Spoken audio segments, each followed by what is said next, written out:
हम क्लासिफिकेशन पढ़ते हैं on the basis of host. तो होस्ट की हेडिंग यहाँ दे रहा हूँ, on the basis of host, इसको पहले क्लासिफाई करेंगे। On the basis of host हमारे पास वायरसेस, यहाँ 3 डिफरेंट वायरसेस हैं। जिस वायरस जिस होस्ट पे अटैक करता है तो उसकी बात अगर हम करें, सबसे पहले आपने देखना है वो वायरस जो बैक्टीरिया पे अटैक करता है उसको बैक्टीरियोफेज कहेंगे, ठीक है, बैक्टीरियोफेज उसको कहेंगे।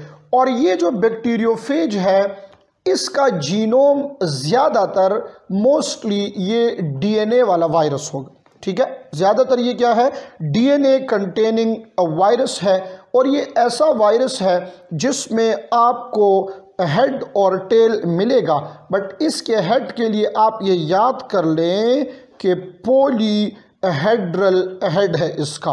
ये बेटा आप इस चैप्टर को बहुत इजी ले लेते हैं और इसमें बहुत सारे ऐसे थ्योरी में पॉइंट छुपे हुए हैं जो आपको बाद में कंफ्यूज करेंगे। तो ये देखें, वो वायरस जो बैक्टीरिया पे अटैक करता है वो बैक्टीरियोफेज है। बैक्टीरियोफेज का जीनोम ज़्यादातर क्या होगा, डीएनए होगा।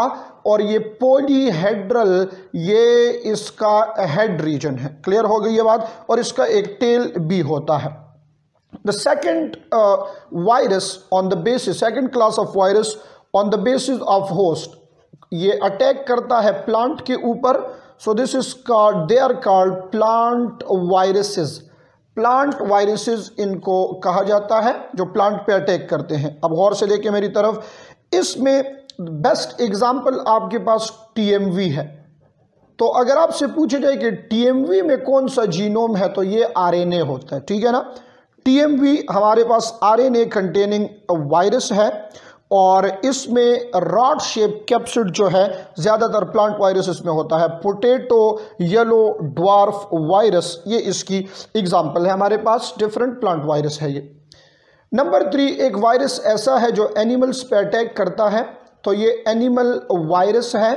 The very most important one according to MCQs NMDK point of view, क्योंकि इस पैराग्राफ में पेज नंबर 106 पे बहुत सारे पॉइंट्स हैं जिससे MCQs आ सकते हैं। इनको ज़रा अलग करके आपके सामने रख रहा हूँ। First important point, animal viruses जो है ये पैरासिटिक इन नेचर है। ये क्या है, ये पैरासाइट्स हैं, ज़्यादातर एनिमल्स के स्पेशली ह्यूमन बींग्स के ऊपर कुछ अटैक करते हैं, ये पैरासिटिक है। अब कुछ वायरसेस के नेम लिखे हैं और उसके डिजीजेस लिखे हैं। तो ये आपने एनिमल वायरसेस में ये वो याद करने के पॉइंट्स हैं। पहला पॉइंट जो आपकी बुक में है, फेडरल की बुक में, वो है रोज सार्कोमा। रोज सार्कोमा ये वायरस है। पहले मैं डिफरेंट वायरसेस लिख लेता हूँ, उसके बाद ये भी लिखेंगे कि ये कौन सा डिजीज काज करता है एनिमल्स में। The second one is called papovavirus. Papovavirus भी एक एनिमल वायरस की एग्जाम्पल है। The third virus is called poxvirus, ये भी एनिमल वायरस की एग्जाम्पल है। द फिफ्थ वायरस जो इधर आपके बुक में है ये है पिकॉर्नो वायरस। पिकॉर्नो वायरस ये भी आपके फेडरल की बुक में लिखा हुआ है। एंड एक और वायरस जो आपकी बुक में एग्जाम्पल है वो है पैरामेक्सो वायरस। अब मेरी बात गौर से सुने, इन ये नाम मैंने क्यों लिखे हैं। बाज़ औक़ात आप एक चीज़ की तरफ ध्यान नहीं देते और इससे MCQ आ जाता है। यहाँ क्लियर कट लिखा हुआ है कि ये एनिमल वायरसेस की एग्जांपल है। तो इस पॉइंट से, इस पैराग्राफ से 2 तरह के MCQs आ सकते हैं। एक MCQ ये आ सकता है, for example poxvirus is the example of plant animal bacteria, तो आप कहेंगे एनिमल, ये सारे एनिमल वायरसेस है। अच्छा, इसके अलावा और भी है, फ्लू वायरस भी एनिमल है, HIV भी एनिमल है, हेपेटाइटिस भी एनिमल है, पोलियो भी एनिमल है। बहुत सारे वायरसेस जो आपके डिफरेंट बुक्स में यहाँ है, तीनों बुक्स में, ये सारे एनिमल्स के ऊपर अटैक करते हैं। एनिमल इनका होस्ट है, बट ये वो वायरसेस है जिनकी हेडिंग नहीं है और पैराग्राफ के अंदर है, इसलिए इसको मैंने अलग किया है। अब आते हैं, एक MCQ ये भी आ सकता है कि ये कौन से डिजीजेस काज करते हैं। तो रोज सार्कोमा जो है ये काज करता है कैंसर इन डिफरेंट एनिमल्स, ठीक है। सेकंड वन जो पेपो वायरस है हमारे पास, ये काज करता है वार्ट्स इन एनिमल। जो पॉक्सी वायरस है, ये आसान सी एग्जांपल इसके नाम से पता चल रहा है, ये स्मॉल पॉक्स काज करता है, पॉक्सी वायरस। फिर पिकॉर्नो वायरस जो है, इसमें आपके पास एक आ जाता है पोलियो वायरस, पोलियो काज करता है, और एक आ जाता है हेपेटाइटिस ए काज करने वाला वायरस। ठीक है, पैरामेक्सी वायरस जो है, ये दो डिफरेंट डिजीजेस यहाँ पे लिखे हुए हैं, एक है मम्प्स और दूसरा है हमारे पास मीजल्स। ये वायरसेस हैं, एनिमल वायरसेस, जो डिफरेंट डिजीजेस काज करते हैं। अब ये वो पॉइंट्स हैं जो आप अक्सर इग्नोर करते हैं, क्योंकि ये तीनों बुक्स में तो नहीं है, फेडरल की बुक में, तो इसको आपने स्टडी करना है। ये हुआ classification of viruses on the basis of their host. अब जो सेकंड हम पढ़ रहे हैं वो है on the basis of their structure. Structure के बेस पे हमारे पास क्या होंगे। अच्छा, एक शेप है, एक स्ट्रक्चर है, तो मैं यहां लिखूंगा स्ट्रक्चर एंड शेप दोनों के बेस पे कर लेते हैं। रीजन इज दैट कि स्ट्रक्चर के बेस पे फेडरल की बुक में है और शेप के बेस पे केपी की बुक में है। पहले स्ट्रक्चर की तरफ आते हैं। स्ट्रक्चर में एक वायरस आपको मिलेगा हेलिकल कैप्सिड वाला, ये कैप्सूल के बेस पे है ज़्यादातर। एक होगा हेलिकल, दूसरा होगा पॉलीहेड्रल, तीसरा आपको मिलेगा कॉम्प्लेक्स कैप्सिड वाला, और एक और रह गया है, वो है हमारे पास इन्वेलप्ड वायरस। अब बेटा ऐसे करना है कि इसके एग्जाम्पल्स भी आपने याद करने, एग्जाम्पल्स बहुत ज़रूरी है।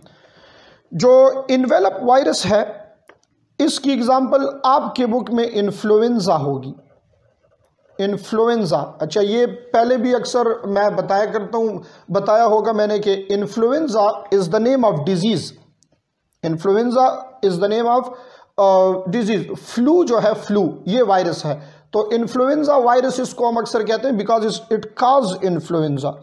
कम्प्लेक्स वायरस की अगर आप एग्जाम्पल देखें तो कम्प्लेक्स कैप्सिड बैक्टीरियोफेज का होता है। अब देखें, ज़रूरी नहीं है कि जो बुक का स्टेटमेंट है वो एमसीक्यू में आएगा, ये ज़रूरी नहीं है कि बुक का स्टेटमेंट एमसीक्यू में आएगा। ये पॉसिबल है कि आपसे ऐसे पूछा जाए। देखें, इधर लिखा है डीएनए कंटेनिंग, पॉलीहेड्रल इसका हेड है, और कम्प्लेक्स कैप्सिड वायरस इसको कहते हैं। बैक्टीरियोफेज हमारे पास क्या है। अगर एमसीक्यू में एक ऐसे लिख लूं कि bacteriophage contain which of the following, या which one is correct for bacteriophage, is it DNA containing, yes correct है। The head is polyhedral, yes correct है। It's a complex capsid virus, yes correct है। तो फिर all of these, तो इस तरह आप देखा करें, कहीं डिफरेंट चीज़ों को जोड़ के एमसीक्यू आ सकता है, तो हर एक एंगल से आपने भाई इसको कवर करना है।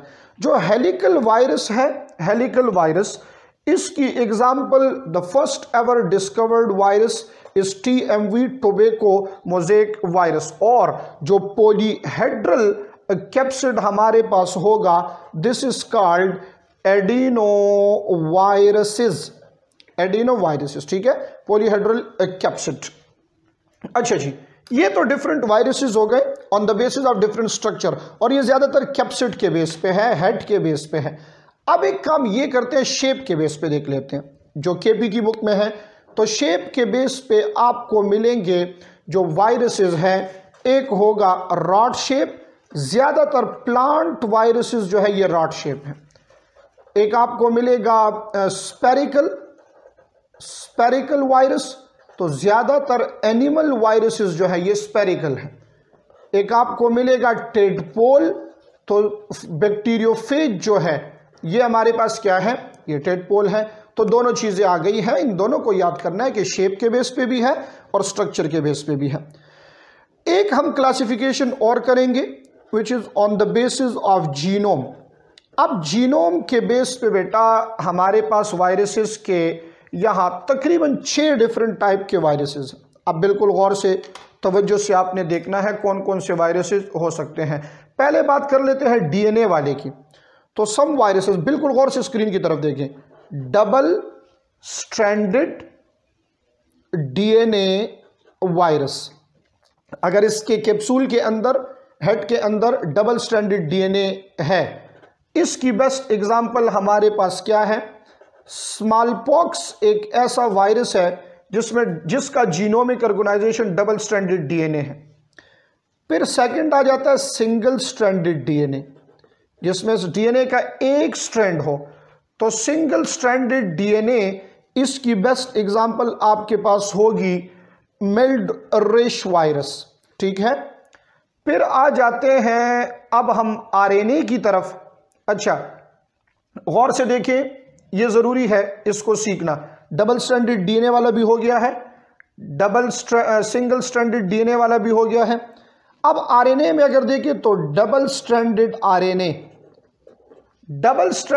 आरएनए कौन से वायरस में होता है? यह होगा जनाब डायरिया वायरस में। डायरिया वायरस जो है ये डबल स्ट्रैंडेड आरएनए वाला वायरस है। जिस तरह डीएनए डबल और सिंगल, अब देख लेते हैं single stranded RNA. Single stranded RNA कौन से वायरस के अंदर होगा? ये होगा हमारे पास रूबेला के अंदर। रूबेला वायरस के अंदर सिंगल स्ट्रैंडेड आरएनए है। यहां आपको एक बात बताता चलूं जो आपके बुक में मेंशन भी है कि ये जो सिंगल स्ट्रैंड आरएनए है ये कौन सा आरएनए होगा? तो आपने इसको कहना है जस्ट लाइक मैसेंजर आरएनए। जिस तरह मैसेंजर आरएनए फंक्शन के लिहाज से होता है ना, जिसमें कोड्स होते हैं, इंफॉर्मेशन होते हैं, तो इसमें भी हमारे पास क्या होगा? ये मैसेंजर आरएनए की तरह होगा। अब सिंगल स्ट्रैंडेड आरएनए जो कि हमारे पास टेम्पलेट है मैसेंजर आरएनए, इस तरह इसकी डिफरेंट एग्जांपल्स हैं आपके पास। वो डिफरेंट एग्जांपल्स में अब आपने 3 चीजें कवर करनी है। गौर करें, इसमें कंपैरिजन है। ये सिंगल स्ट्रैंडेड आरएनए जो है, this act as a messenger RNA in case of rubella virus. एक और सिंगल स्ट्रैंडेड आरएनए जिसकी बेस्ट एग्जांपल हमारे पास इन्फ्लुएंजा है। इन्फ्लुएंजा, तो इसमें आप मेरा ये पॉइंट याद रखें कि ये जो सिंगल स्ट्रैंडेड आरएनए है, this will act as a template for messenger RNA. Template for messenger RNA क्या मतलब है इसका? देखें, इस सिंगल स्ट्रैंडेड आरएनए से मैसेंजर आरएनए बनेगा। इन दोनों में फर्क है भाई। यहां सिंगल स्ट्रैंडेड आरएनए, यही आरएनए एक्ट कर रहा है एज अ मैसेंजर आरएनए। यही आरएनए एक्ट कर रहा है as a messenger RNA. But ये सिंगल स्ट्रैंडेड आरएनए जो है, ये single stranded RNA this act as a template for messenger RNA. इसके कन्वर्जन से मैसेंजर आरएनए बनेगा। एक और सिंगल स्ट्रैंडेड आरएनए है, लास्ट वन है ये, एक और सिंगल स्ट्रैंडेड आरएनए है। इसकी बेस्ट एग्जांपल HIV है। बट याद रखिए बेटा कि इसके कन्वर्जन से यहां क्या बनेगा हमारे पास? इसके कन्वर्जन से डीएनए बनेगा। इन तीनों को जरा कंपेयर करें। ये सिंगल स्ट्रैंडेड आरएनए ये खुद एक्ट कर रहा है as a messenger RNA, rubella virus example है। ये सिंगल स्ट्रैंडेड आरएनए कन्वर्ट हो गया मैसेंजर आरएनए में, इन्फ्लुएंजा वायरस एग्जांपल है। ये सिंगल स्ट्रैंडेड आरएनए डीएनए में कन्वर्ट होगा, HIV इसकी बेस्ट एग्जांपल है, जो कि होता है हमारे पास on the basis of reverse transcriptase enzyme. ये डिफरेंट आपके पास क्लासिफिकेशन हुई on the basis of genome. अब आपने एक काम और करना है। एक साइंटिस्ट ने, जो नोबेल प्राइज विनर साइंटिस्ट है, उसने क्लासिफिकेशन की है on the basis of replication and on the basis of genome. आप बेटा उसका नाम याद कर ले।